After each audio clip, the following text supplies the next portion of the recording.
बम बम बोले दोस्तों। अगर आप मेरे चैनल पर नए हैं तो प्लीज़ मेरे चैनल को सब्सक्राइब कर लीजिएगा। आखिर क्यों ज़िंदगी ने मुझे इस दोराहे पर लगकर खड़ा कर दिया।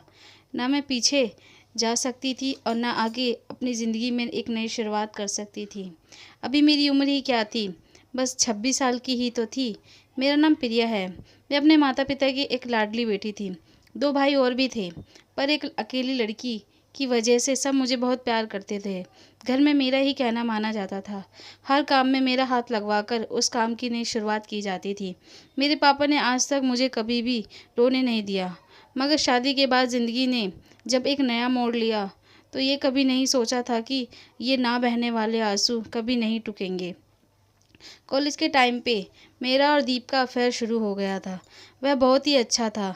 उसकी और मेरी सोच एक जैसी थी। कभी कभी तो हम दोनों एक जैसी बात सेम बोल दिया करते थे। हम दोनों जैसे एक दूसरे के लिए ही बने थे। कॉलेज के ख़त्म होते ही हम दोनों ने अपने परिवार को सब बता दिया। हम दोनों के परिवार वालों को भी ज़रा भी परेशानी नहीं थी, क्योंकि हम दोनों एक ही कास्ट के थे। दीप की दादी और मेरी दादी आसपास के गांव में ही रहा करती थी, तो हमारी शादी में परिवार वालों को कोई ज़रा भी परेशानी नहीं हुई और उन्होंने ज़रा भी देर नहीं की, हम दोनों का रोका कर दिया। मैं बहुत खुश थी, क्योंकि मैं जिससे प्यार करती थी वो आगे चलकर मेरा हस्बैंड बनने वाला था। दीप 2 भाई थे और एक बहन थी। बहन अभी काफ़ी छोटी थी और भाई हम उम्र था, वीर, जो दीप से छोटा था। सगाई होने के बाद मैं दीप से ज़्यादा वीर मुझसे बातें करते थे और हम दोनों को वो ही मिलाने का प्लान बनाया करते थे। मुझे लगता था कि मैं बहुत खुशनसीब लड़की हूँ, क्योंकि जो चाहा था वो मुझे ज़िंदगी से मिला था। जल्दी ही हम दोनों की शादी का दिन भी आ गया। बड़े धूमधाम से दीप के परिवार वाले बारात लेकर आए थे। मैं दुल्हन के जोड़े में उसे घर में ही छिप छिप कर देख रही थी।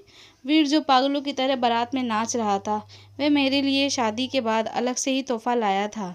शादी के बाद जब हम दोनों की एक नई शुरुआत होने जा रही थी, तो वो ही मेरे कपड़े पहनकर मेरे बेड पर बैठ गया। दीप मुझे समझकर उनसे प्यार भरी बातें करने लगा। जब उन्होंने वीर का हाथ पकड़ा तो वह समझ गई कि वो मैं नहीं हूँ, कोई और है। तभी हम सब उनके सामने आ गए। मेरी छोटी नंद बोली, इतनी जल्दी हम भाभी को आपके पास जाने नहीं देंगे, पहले हमें हमारा तोहफा चाहिए। दीप ने बड़े प्यार से उन्हें तोहफे दिए, पर वही वीर हमारे लिए एक अच्छा सा तोहफा लाया था। बड़े प्यार से उसने वो शब्द बोले थे जिसे सुनकर हम सबकी आंखें भर आई थी। फिर हम दोनों ने अपने नए गृहस्थ जीवन की शुरुआत की। सब बहुत अच्छा चल रहा था। मुझे 1 साल बाद ही माँ बनने का सुख मिला। मेरे और दीप की एक छोटी सी बेटी हुई थी। चारों तरफ खुशियों का माहौल था। तभी एक दिन दीप के काम पर से फ़ोन आया कि दीप की बहुत ज़्यादा तबीयत ख़राब हो गई है। वहीं ऑफिस से उन्हें हॉस्पिटल ले जाया गया है। मैं और वीर भी वहाँ पहुँचे, मगर कोविड चल रहा था, तो दीप से हमें मिलने नहीं दिया गया। जब उसे थोड़ा होश आया तो उसने हमें वीडियो कॉल पर बात किया। मैंने जब उसे देखा तो मेरी जान में जान आ गई थी। उसने वहीं हॉस्पिटल ने बताया मुझे कोविड हो गया था और मेरी आज की रिपोर्ट में भी वही आया है। मेरे पूरे स्टाफ के लोग भी यहाँ जांच के लिए लाए गए हैं। मैंने कहा, तुम ठीक हो ना? कब तक तुम्हें वहाँ रहना पड़ेगा? कुछ दिन और, मैं जल्दी से ठीक हो कर तुम्हारे और विशु के पास आ जाऊँगा। अब मुझे काफ़ी अच्छा लग रहा था कि दीप ठीक है, नहीं तो मेरे मन में अजीब अजीब से ख्याल आ रहे थे। हम उन्हें रोज़ वीडियो कॉल पर बातें करते थे। उन्हें पूरा 1 हफ्ता होने जा रहा था वहाँ पर। तभी हॉस्पिटल से एक दिन फ़ोन आया। वैसे तो कभी भी हॉस्पिटल से फ़ोन नहीं आया था, फिर आज क्यों? मेरा तो दिल ही बैठा जा रहा था कि कहीं दीप को कुछ हो ना गया हो। और जैसा सोचा था वैसा ही हुआ। दीप को कोविड की बीमारी ने इस तरह से पकड़ लिया था कि उन्होंने अपनी जान गंवानी पड़ी। याद है मुझे, मैं जब भी उन्हें बाहर जाने के लिए मना करती थी तो वह ज़रा भी नहीं मानते थे और कहते थे, ये कोविड कुछ नहीं होता, सब बस अफवाह है, सब कुछ भगवान पे छोड़ दो, तुम बस इस 4 दीवारी में कैद रहो, मैं तो जा रहा हूँ बाहर, जो होगा देखा जाएगा। अब मुझे वो दीप की पुरानी बातें याद आ रही थी। शायद मैंने उस वक्त उन्हें प्यार या गुस्से से रोक लिया होता तो वो शायद आज हमारे बीच जिंदा होते। क्या दीप और मेरा साथ बस यहीं तक था? पता नहीं किसकी बुरी नज़र लग गई थी मेरी खुशियों को, जो एकदम से ये दुखों का पहाड़ मुझ पे टूट पड़ा था। मुझे तो दीप की शक्ल तक नहीं दिखाई गई थी हॉस्पिटल वालों ने ही उनका अंतिम संस्कार कर दिया गया था। हमें तो बस उनके फूल दिए गए थे। मैं अब बिल्कुल अकेली पड़ गई थी। महज 2 साल की बेटी थी मेरी विशु। मैं क्या करती? मुझे कुछ भी समझ नहीं आता था। कहीं बाहर काम भी नहीं कर सकती थी क्योंकि मैं अभी ससुराल में ही रहती थी। वीर वीर ने सब संभाल तो रखा था, पर बड़ा भाई जो बाप समान होता है, बाप के बाद वही होता है जो बुढ़ापे तक हमें सही रास्ता दिखाता है। मेरे ससुराल वाले बहुत अच्छे थे। उन्होंने कभी भी मुझे अपशब्द नहीं बोले थे, पर थी तो मैं आखिर जवान। मेरे माँ पापा मुझे यूँ अकेला और मेरी भरी जवानी में विधवा का रूप नहीं देखना चाहते थे, इसलिए वे मेरे ससुराल आए थे और बोले, अब जो हुआ उसे बदला तो नहीं जा सकता। हमें दीप के जाने का बहुत अफसोस है, पर हम अपनी बेटी को यूँ अकेला नहीं देख सकते। कब तक वो ऐसे अकेली जिएगी? मैंने गुस्से में कहा, पापा आप ये क्या बोल रहे हो? मैं इस घर को छोड़कर कहीं नहीं जाऊंगी। पर बेटा, जब तक तेरे ये सास ससुर जिंदा हैं तब तक तो सब ठीक है। उसके बाद क्या? सब अपने अपने घर गृहस्थी में बंध जाएंगे। तू आगे जाकर बिल्कुल अकेली हो जाएगी। तेरे आगे तो कोई लड़का भी नहीं है जो उसके सहारे तू जी ले। नहीं, मैं कहीं नहीं जाऊंगी। यह दीप का घर है और दीप जो मेरे पति थे, मैं उनसे बहुत प्यार करती थी। मैं उन्हें धोखा नहीं दे सकती। पापा आप प्लीज़ यहाँ से चले जाओ। मैंने रोते बिलखते उन्हें यहाँ से जाने के लिए बोल दिया, पर जाते जाते पापा एक बार फिर से बोल कर गए कि इस बात पर गौर ज़रूर करना। वीर वहीं पर सब सुन रहे थे। ये बातें सबके सामने हो रही थी। मैं तो कुछ दिनों बाद सब कुछ भूल गई थी, पर वीर को पता नहीं क्या हो गया था। मेरे और मेरी विशु का बहुत ज़्यादा ध्यान रखने लगे थे, बिल्कुल दीप की तरह। एक दोस्त की जगह ले ली थी उन्होंने मेरी ज़िंदगी में। मैं तो अपने गमों के सागर में ही डूबी रहती थी। एक बार फिर से मेरे माँ पापा घर पे आए थे मुझे ले जाने के लिए, पर उस वक्त भी मेरा जवाब वही था।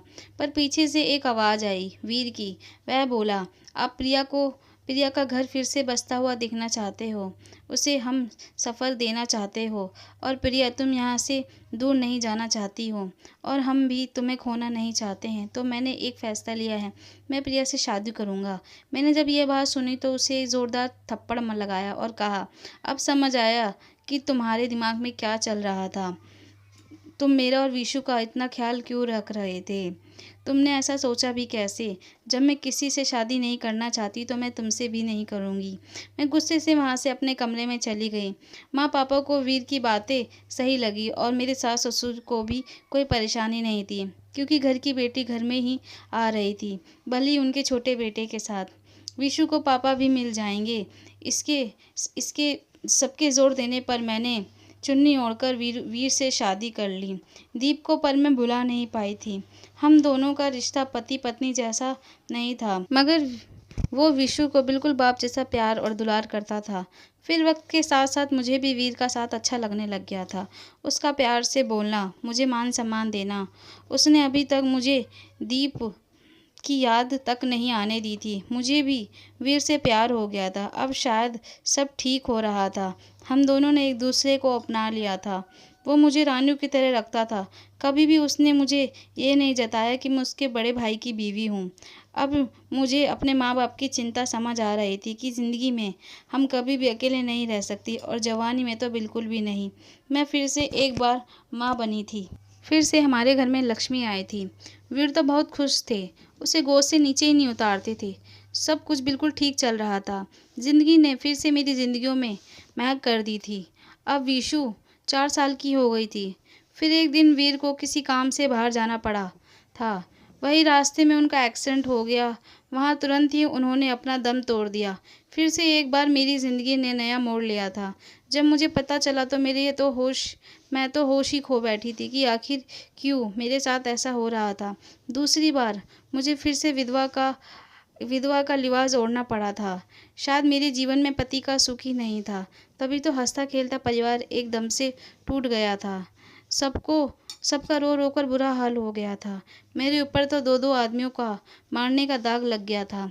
मैंने शादी से पहले कभी भी अपने माँ बाप को परेशान नहीं किया था।